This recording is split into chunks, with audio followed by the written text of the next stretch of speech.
fito kawai fito.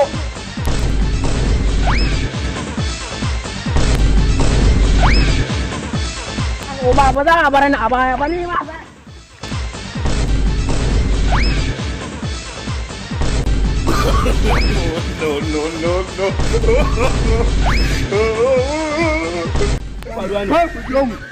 Fito.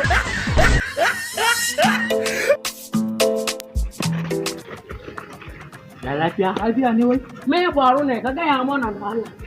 Wallahi a daidai nan ne. Menene anan? Wallahi a daidai nan wajen ne. Me aka yi a nan din? A nan wajen ne ya da 20 ita dalilin to da ku ta duba kenan wallahi. Kutu ne laifi. Ku kenan ku duba ku ta duba. Wallahi shi ya sa wala to da ku. Ku ta ba ku ta ba mai ku ta yo. No.